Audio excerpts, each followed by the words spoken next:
Hello everyone, welcome to our channel. अगर आप अपने करियर को लेकर के थोड़ा सा कंफ्यूज हैं, आपको पता नहीं है कि एमए के बाद आगे क्या करना चाहिए एंड सोशियोलॉजी से एमए करने के बाद आपके पास क्या क्या ऑप्शंस हैं, तो आप बिल्कुल सही जगह पे हैं, बिल्कुल सही डायरेक्शन में आप यहाँ पे पहुंचे हैं। मैं आपको बताऊंगी आज कि आपको एमए के बाद क्या क्या ऑप्शंस हैं जो कि आप करियर के तौर पे चूज कर सकते हैं। इसके अलावा मुझसे रिलेटेड कुछ पर्सनल क्वेश्चन जो कि मुझसे कई बार पूछे जाते हैं कि मैंने 2 बार जेआरएफ किया बट उसके बाद भी मैंने पीएचडी क्यों नहीं करी, तो उनके बारे में भी मैं आज थोड़ा सा बात करूंगी। तो आई होप आपको ये वीडियो काफी यूजफुल लगेगी।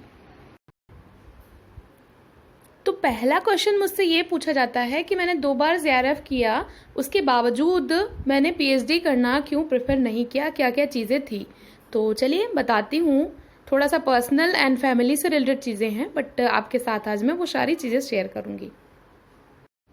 तो जैसा मैंने पहले भी बताया है कि जो मेरा बैकग्राउंड है वो थोड़ा सा विलेज एरिया से है। मैं गांव से एक ग्रामीण परिवेश से हूँ और मेरे पापा एक फार्मर रहे हैं, तो इतना ज़्यादा एजुकेशन के फील्ड में कोई आगे था नहीं। तो क्या था कि हमारे तरफ कुछ एक ऐसा पर्सपेक्टिव है, ओवरऑल सोसाइटी में भी देखा जाए तो वो चीज़ें हैं कि जो लोग जॉब करते हैं उनको ज़्यादा बेटर माना जाता है। अगर आप किसी चीज़ की प्रिपरेशन कर रहे हो या कोई भी कोर्स वगैरह कर रहे हो तो उसको उतना ज़्यादा अच्छे तरीके से नहीं लिया जाता। तो जब मैंने नेट करने को बोला पापा को कि मुझे नेट करने जाना है, तो उस टाइम पे जो मेरी कंडीशन थी वो कुछ ऐसी थी कि घर से मुझे 3 मंथ का टाइम दिया गया, ठीक है, कि बेटा जो भी करना है 3 मंथ में करके जो कुछ भी आपको करना है वो करो। उसके बाद अगर आप कुछ नहीं कर पाते हो, एक तरीके का मुझे एक टाइमलाइन दे दी गई कि अगर इतने टाइम में आप कुछ कर पाते हो तो बेटर है, नहीं तो फिर वही जो सभी के घरों में होता है, सबको बोलते हैं कि शादी वगैरह कर दी जाएगी, ऐसा ऐसा। तो ऐसी ऐसी कुछ चीजें मेरे साथ थी। तो मैं अप्रैल में गई और जुलाई में मेरा एग्जाम होना था।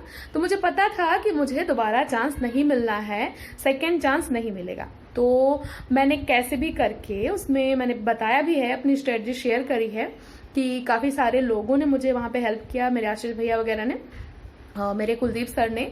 तो मैं गई लखनऊ, तो वहां पे मेरा जेआरएफ हो गया। तो जब वहां की कंडीशन ये थी ऐसा कि जब मेरा नेट जेआरएफ हुआ तो आप समझ सकते हो कि मेरे गांव में मैंने पापा को बोला कि पापा मेरा जेआरएफ हो गया। तो घर के सारे लोग बहुत ज़्यादा हैप्पी, एकदम चेयरफुल कि हाँ बच्चे ने कुछ किया है।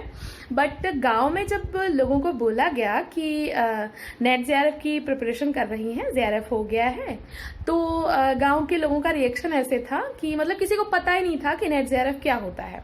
तो लोग बोल रहे हैं कि आई थिंक कोई कंप्यूटर से रिलेटेड कोई डिग्री वगैरह कोर्स होगा, कोई कंप्यूटर का कोर्स कर रही है, समथिंग शायद ऐसा कुछ है।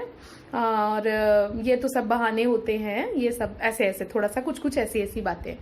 तो मेरे तरफ का ये था कि 20 ईयर की लड़की हो जाए तो शादी कर दो, बेटर रहता है। कुछ कुछ ऐसा माहौल है हमारे इधर का कि लड़की होना बोझ होता है, लड़कियों को इतना ज्यादा पढ़ाना लिखाना नहीं चाहिए, ऐसा ऐसा लोग बोलने लगते हैं। तो पापा के लिए ये चीजें काफी थोड़ा सा मुश्किल थी। मैं वो चीजें देखती थी, मैं वो चीजें महसूस करती थी, तो मुझे बड़ा बुरा लगता था। तो मुझे ये था कि मुझे कम से कम टाइम में, मतलब पापा को मुझे उतना ज्यादा टॉलरेट भी ना करना पड़े, मेरी वजह से इतना ज्यादा मम्मा पापा को सुनना ना पड़े, तो कम से कम टाइम में मैं किस तरीके से अपना एक करियर सेट करूं ताकि वो लोगों के लिए एक मिसाल बन सके। तो मेरे जो एरिया में अगर देखा जाए तो एक सर और हैं, उन्होंने नेट जेआरएफ क्वालिफाई किया है। उससे पहले किसी ने इसके बारे में, मतलब ना तो कोई जानता है और ना ही किसी ने इसको क्वालिफाई करने तो छोड़ ही दो आप। तो मैं सेकंड हूँ। तो ऐसा कुछ कुछ था। फिर पहली बार में हुआ तो फॉर्म फिलिंग में कुछ कुछ मिस्टेक्स थी, तो मुझे सेकेंड टाइम ट्राई करना पड़ा। तो सेकेंड जेआरएफ मेरा हुआ जून में, अभी जून 2019 में जब मेरा सेकेंड जेआरएफ हुआ, तो उस टाइम पे फिर मेरे सामने वही था कि लोग मुझे सजेस्ट कर रहे थे कि पीएचडी करो। मेरे सर ने मुझे सजेस्ट किया कि पीसीएस की प्रिपरेशन स्टार्ट करो। तो उस टाइम पे भी मेरा जो फैमिली की जो सिचुएशन जो था कि बेटा कैसे भी करके थोड़ा सा जल्दी में, जो भी मुझे एक था कि हाँ जल्दी में मुझे अपना एक करियर सेट करना है, क्योंकि मेरी वजह से काफ़ी सारी चीज़ें सुननी पड़ रही थी घर वालों को। तो मुझे वो चीज़ बहुत ज़्यादा बुरी लगती थी, मुझे नहीं अच्छा लगता था कि कोई मेरे माँ बाप को कुछ भी बोले कि इतनी बड़ी लड़की हो गई, ऐसा गाँव में लोग बोलते हैं। तो ऐसा ऐसा चीज़ें लोग करते थे। तो फिर मैंने सोचा कि मेरा जो पीजीटी का एग्ज़ाम है उसकी भी सब बोल रहे थे कि उसकी भी डेट आने वाली है एंड इसी ईयर में एग्ज़ाम हो जाएगा। तो फिर क्या हुआ कि मतलब फरवरी में मेरा एग्ज़ाम हो चुका था पीजीटी का, 2019 फरवरी में, और मेरा ज़ेआरएफ बाद में हुआ है। तो मेरा उधर का थोड़ा सा सेट था कि हाँ मुझे लग रहा था कि मुझे इंटरव्यू कॉल आएगी, क्योंकि जो मेरे मार्क्स थे बहुत अच्छे थे। मैंने कई लोगों से एक सजेशन भी लिया कि क्या हो सकता है, इसका कितना कितना जाएगा, मतलब कट ऑफ वगैरह क्या जाएगी। तो सबने मुझे यही सजेस्ट किया कि आपका श्योर है, आपका हो जाएगा। तो फिर मुझे थोड़ा सा एक श्योरिटी थी कि मेरा जॉब में हो जाएगा, पीजीटी में मेरा सिलेक्शन हो जाएगा, इंटरव्यू कॉल आएगी। तो उस टाइम पे मेरे सामने ऑप्शन था कि मैं पीएचडी में एनरोल हो जाती, क्योंकि पता नहीं था कि इंटरव्यू इसके पीजीटी के कब होंगे। लेकिन फिर डिलेमा की सिचुएशन वही कि अगर मैं पीएचडी में एनरोल होती हूँ तो 6 मंथ तक का कोर्स कंपलसरी होता है, ठीक है। 6 महीने तक आपको कोर्स कंपलसरी करना पड़ता है, मतलब एडमिशन लेने के बाद आपको रेगुलरली क्लासेस करनी पड़ती हैं, ऐसा कुछ मैंने सुन रखा था, मुझे ज़्यादा डिटेल नहीं पता है इसकी। तो वो चीज़ मेरे दिमाग में थी कि अगर बीच में कहीं इंटरव्यू वगैरह की डेट्स आ गई और मैंने पीएचडी में एनरोल कर लिया तो उसके बाद फिर मेरे सामने ये हो जाएगा कि मैं जॉब करूं या पीएचडी करूं। तो मैंने सोचा कि बेटर ये रहेगा कि मैं वेट कर लेती हूँ कुछ टाइम के लिए और एक तरफ देख लेते हैं कि इंटरव्यू का क्या रहता है। अगर इंटरव्यू बेटर जाएगा तो फिर पीएचडी बाद में करते रहेंगे, क्योंकि ये ऐसा कोर्स है जिसमें एज की कोई लिमिटेशन नहीं होती। आप पीएचडी कभी भी कर सकते हो, रिसर्च आप कभी भी कर सकते हो, एज का आई थिंक कोई बाउंडेशन नहीं होता है। तो मैंने सोचा कि पहले जॉब का देख लेते हैं। तो फिर उसके बाद जनवरी में पीजीडी का इंटरव्यू हो गया एंड तो मैंने क्या किया कि मैंने पीएचडी में एंट्रेंस वगैरह का फॉर्म नहीं डाला था। फिर एलयू का आया था तो मैंने जस्ट ऐसे ही एमए ही फॉर्म अप्लाई कर दिया था एंड एग्जाम भी दिया था, बट मेरा कोई विशेष इंटरेस्ट नहीं था, क्योंकि मेरा ये था कि फैमिली की तरफ से थोड़ा सा प्रेशर आप कह सकते हो कि बेटा जो भी करना है थोड़ा जल्दी जल्दी करो। तो भगवान की कृपा थी, थोड़ा सा आप लोगों की दुआएं, शुभकामनाएं सबका, कि अच्छे से मेरा पीजीटी में सिलेक्शन वगैरह हो गया। तो जब उधर सिलेक्शन हो गया तो मैंने सोचा कि ठीक है चलो अभी जॉब का थोड़ा सा ज़्यादा बेटर है तो पहले इसको करते हैं, फिर जब भी मेरा कभी भी सारी चीज़ें सही हो जाएंगी, सिचुएशंस ठीक ठाक होंगी तो पीएचडी भी कर लेंगे। तो ये था कि मैंने इसलिए पीएचडी नहीं करी, थोड़ा सा कुछ मेरा पर्सनल एंड कुछ मेरी फैमिली की कुछ कंडीशंस ऐसी थी। तो नेक्स्ट क्वेश्चन देखते हैं आपका क्या है। अगला क्वेश्चन है संध्या तिवारी का। इन्होंने पूछा है कि मैम आप सेल्फ स्टडी से क्वालिफाइड हो। तो हाँ, मैंने सेल्फ स्टडी करी थी। जो सेकेंड टाइम में मेरा जेआरएफ हुआ था जून में, उसमें टोटली मैंने सेल्फ स्टडी करी थी, ऑनलाइन स्टडी करी थी। मैंने अपनी स्ट्रेटजी शेयर करी है आपके साथ में। तो फर्स्ट टाइम में मैंने कोचिंग करी थी कोशिका एकेडमी से एंड जो सेकेंड टाइम में था वो मेरा टोटली इससे था। एंड एक चीज़ और, जो मेरा पीजीटी में सिलेक्शन हुआ है वो भी सेल्फ स्टडी से ही मैंने किया था। तो ऐसा नहीं है कि अगर आप करना चाहते हो तो कोचिंग ज़रूरी है, ऐसा कोई कंपलसरी रूल नहीं है। आप इजीली इस चीज़ को विदाउट कोचिंग, एक कोई अच्छा सा गाइड, एक कोई अच्छा सा मेंटर अगर आपको मिल जाता है जो कि ठीक दिशा में आपको गाइड करे, तो आपको फिर कोचिंग की ज़रूरत नहीं होती। आप इजीली सेल्फ स्टडी से भी ये चीज़ें कर सकते हो। मानसी मिश्रा का क्वेश्चन है कि मैम पीजीटी में एमए कंप्लीट मांगता है या फिर क्या। तो हाँ, आपका पीजी कंप्लीट होना चाहिए। अगर आप सोशोलॉजी से हो तो सोशोलॉजी में, अगर आप जनरल के हो तो 55 एंड वैसे तो फिर आपका 50% से पीजी होना कंपलसरी है, ठीक है, कंप्लीट होना चाहिए। नेट में तो अपेयरिंग वालों को भी ले लेते हैं, बट इसमें कंप्लीट होना चाहिए आपका।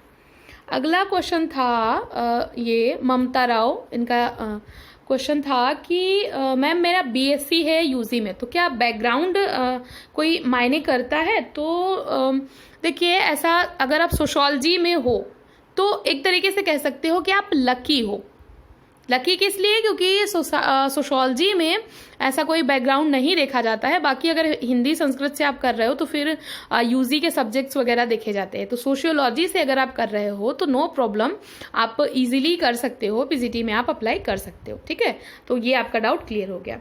अगला क्वेश्चन था पूजा कुमारी सिंह का कि जब आपने फॉर्म फिल किया था तब कितनी वैकेंसी थी? तो जब मैंने फॉर्म फिल किया था देन उस टाइम पे टोटल वैकेंसीज गर्ल्स की थी 6।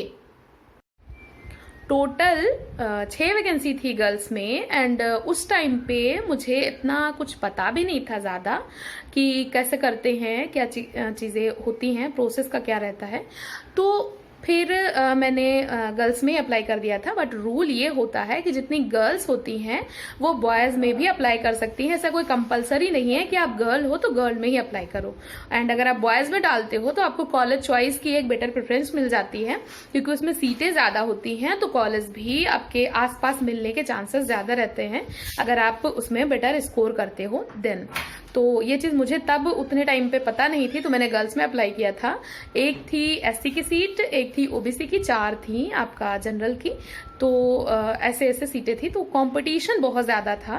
एंड इस बार भी जब वैकेंसीज आएंगी तो ये चीज़ ध्यान रखने वाली है कि पीजीटी में कंपटीशन बहुत ज़्यादा होता है। सीट्स कम आती हैं, वैकेंसी जो लोग एस्पिरेंट्स होते हैं वो लोग ज़्यादा होते हैं, तो कंपटीशन बहुत ज़्यादा हो जाता है। एग्जाम का लेवल इसीलिए टफ हो जाता है। उतना लेवल हार्ड नहीं होता है, एनटीए का लेवल ज़्यादा हार्ड होता है, बट इसमें कंपटीशन बहुत ज़्यादा हो जाता है। अगला क्वेश्चन जो कि मुझे बहुत ही यूज़फुल लगा, काफ़ी इम्पोर्टेंट लगा, आप लोग भी जानना चाहेंगे कि एमए सोशियोलॉजी के बाद क्या करना चाहिए। इसके बाद आपको एमफिल करो, पीएचडी करो, क्या करना चाहिए, क्या क्या कैरियर ऑप्शंस हो सकते हैं, एंड टाइमिंग कितना क्या है, ये सारी चीज़ें के बारे में क्वेश्चंस है। और पूजा कुमारी ने भी यही क्वेश्चन पूछा था कि पीजीटी के अलावा एमए करने के बाद क्या क्या ऑप्शंस हो सकते हैं कैरियर के लिए। तो इस पर थोड़ा सा बात कर लेते हैं। तो नॉर्मली माना जाता है कि अगर आपने एमए किया है सोशियोलॉजी से तो इतना ज़्यादा करियर ऑप्शंस नहीं है, लेकिन ऐसा नहीं है। जो हमारे ट्रेडिशनल करियर ऑप्शंस हैं, जो पुराने टाइम से चले आ रहे हैं, तो उसमें ऑप्शंस बहुत ही सीमित हैं। क्या क्या ऑप्शन है? आप पीजीटी कर सकते हो, आप लेक्चरर बन सकते हो, आप नेट की प्रिपरेशन कर सकते हो, असिस्टेंट प्रोफेसर बन सकते हो। ठीक है, तो ये आपके थोड़ा सा ट्रेडिशनल में हो गए। अगर मैं बात करूं मॉडर्न टाइम में, तो आप एज ए सोशल वर्कर अपना कैरियर स्टेबलिश कर सकते हो, बहुत अच्छा स्कोप है इसमें। एंड इसके अलावा आप जर्नलिज्म में भी जा सकते हो, क्योंकि आपको सोसाइटी की एक अच्छी खासी परख रहती है। आप एचआर एग्जीक्यूटिव के रूप में काम कर सकते हो, और इसके अलावा आपको कम्युनिकेशन से रिलेटेड भी नॉलेज हो जाता है थोड़ा सा। आप एज ए रिसर्च असिस्टेंट कहीं पे भी काम कर सकते हो। तो सोसाइटी का अगर आपको एक अच्छा सा नॉलेज है तो सोशियोलॉजी में करियर के ऑप्शन बहुत वास्ट हैं। बिल्कुल परेशान होने की बात नहीं है, आप इजीली किसी भी फील्ड में जा सकते हो। ट्रेडिशनल ऑप्शंस में आपके पास लिमिटेड ऑप्शंस हैं कि आप या तो पीजीटी कर सकते हो, या फिर आप नेट की प्रिपरेशन करो, देन फिर आप असिस्टेंट प्रोफेसर बन सकते हो। तो उसमें थोड़ा सा लिमिटेड ऑप्शंस होते हैं, बट मॉडर्न टाइम में अभी बहुत सारे करियर के ऑप्शन हैं। आप एमए करने के बाद काफी सारी चीजें कर सकते हो। ओके, एंड अगला जो क्वेश्चन था वो ये था कि कम टाइम में आपको क्या क्या चीजें करनी चाहिए। क्या जेआरएफ से आपको इतना सफिशियंट चीजें मिल जाएंगी कि आप जॉब ना करो? हाँ, अगर आप जेआरएफ हो जाता आपका तो आपको पर मंथ 40,000 के अराउंड कुछ अमाउंट मिलता है हर महीने। ठीक है, तो इतना एक जॉब के बराबर आप कह सकते हो, इतना हो जाता है कि आपको हर मंथ इतना मिलेगा कि अगर आप जॉब नहीं कर रहे हो तो आप इजीली आपका अच्छे से आप चीजें मैनेज कर सकते हो। एंड ये क्वेश्चन कि एमए के बाद पीएचडी या बीएड क्या करना चाहिए, तो देखिए अगर अभी की मैं बात करूं 2021 से पहले की, तो 2021 से पहले अभी ये चीजें ना तो बीएड मैंडेटरी है ना ही पीएचडी मैंडेटरी है, लेकिन 2021 जुलाई 2021 के बाद से पीएचडी एंड बीएड मैंडेटरी कर दिया जाएगा।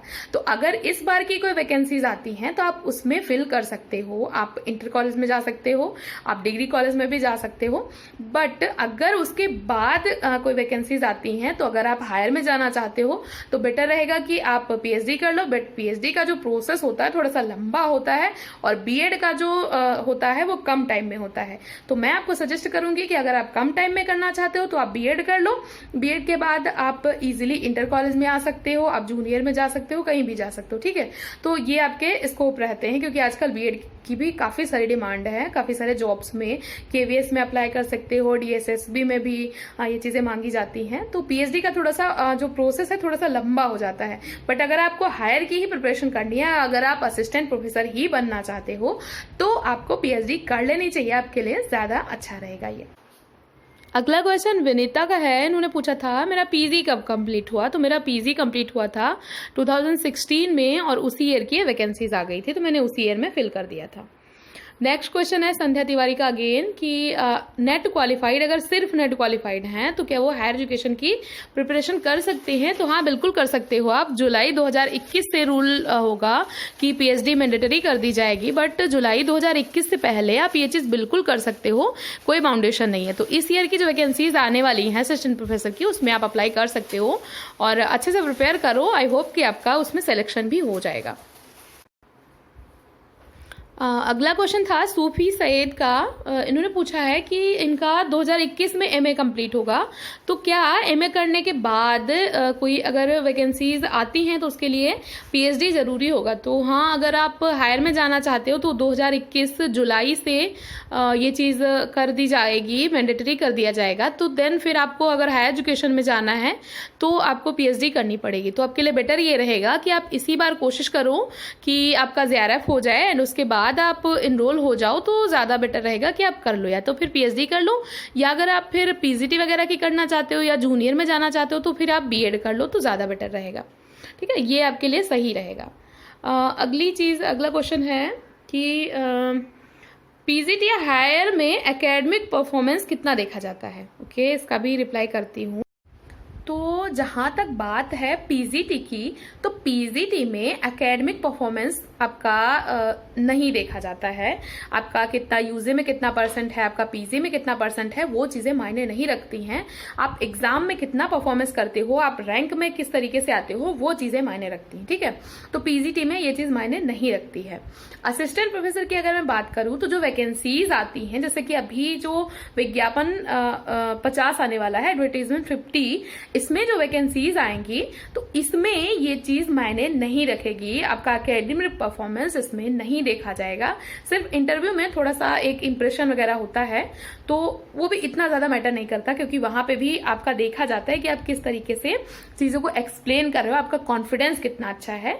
ये चीज इंटरव्यू में ज्यादा देखी जाती है, तो इसमें मायने नहीं रखेगा। लेकिन एकेडमिक परफॉर्मेंस वहां देखा जाएगा जहां पे कभी कभी नहीं आती यूनिवर्सिटीज में कि 2 सीट्स निकल गई इस यूनिवर्सिटी से प्रोफेसर की, या फिर दूसरी यूनिवर्सिटी से। तो ऐसे जो छोटी छोटी जो वैकेंसीज आती रहती हैं, वहां पे आपका एपीआई देखा जाता है, एकेडमिक परफॉर्मेंस इंडेक्स वहां पे देखी जाती है।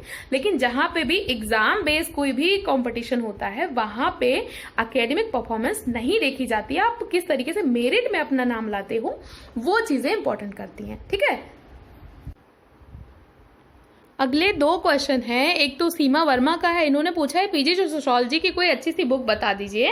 एंड दूसरा क्वेश्चन था ये सुधा जी का, इनका था क्वेश्चन कि कभी कभी ऐसा होता है कि हमारा पढ़ने का मन नहीं करता, जब हम कभी कभी उदास हो जाते हैं, तो उस टाइम पे हमको क्या करना चाहिए। तो चलिए इस पे भी बात कर लेते हैं। तो अगर मैं बात करूं पीजीटी के लिए बेस्ट बुक की, तो ऐसी कोई बुक नहीं आती है जिसको मैं बेस्ट कह सकूं।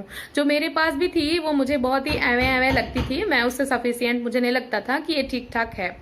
तो जब भी पीजीटी की वैकेंसीज आएंगी, आपको अभी के लिए मैं सजेस्ट करूंगी कि आप एनसीईआरटी की बुक्स पढ़ लीजिए।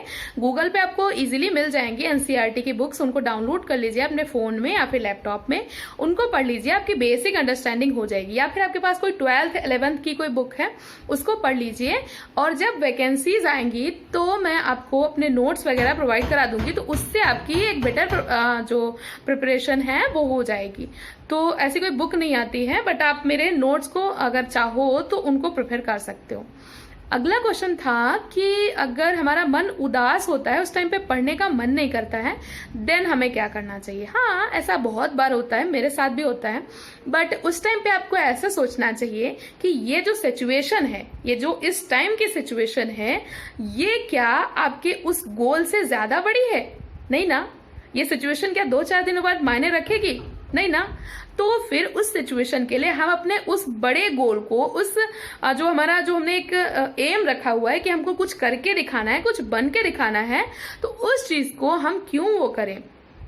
तो अगर ये चीज आप सोचोगे तो आपके अंदर अपने आप से एक वो चीज आ जाएगी और आपका पढ़ाई में मन भी लगेगा और आप अच्छा कर पाओगे। तो हमेशा यही सोचो कि आपको कुछ करके दिखाना है, कुछ बन के दिखाना है। लोग जो बोलते हैं उनका मुंह बंद करना है, अच्छे से अपनी प्रिपरेशन करते रहो। ठीक है, तो ऑल द बेस्ट। ऐसे ही पढ़ते रहिए एंड अपने गोल की तरफ आगे बढ़ते रहिए। वीडियो देखने के लिए thank you so much. And हाँ, एक चीज यहाँ पे मैं आप लोगों से रिक्वेस्ट करना चाहूंगी कि इस वीडियो को अपने सभी फ्रेंड्स के साथ शेयर कर दीजिए, जितने भी न्यू फ्रेंड हैं, क्योंकि बहुत सारे लोगों को इसकी नीड होगी। तो उनके साथ, सभी के साथ ये चीज शेयर करिए एंड ज्यादा से ज्यादा शेयर करिए, ताकि ज्यादा से ज्यादा लोगों को ये चीज पता चले। जो भी न्यू लोग हैं उनके साथ शेयर करिए। अगर वीडियो पसंद आई तो उसको लाइक जरूर कर दीजिएगा। अगर चैनल पे न्यू है, जितने भी न्यू लोग देख रहे हैं, तो चैनल को सब्सक्राइब कर लीजिए, क्योंकि ऐसी ही इन्फॉर्मेटिव एंड यूजफुल वीडियो मैं आगे भी लाती रहूंगी। तो वीडियो देखने के लिए थैंक यू सो मच।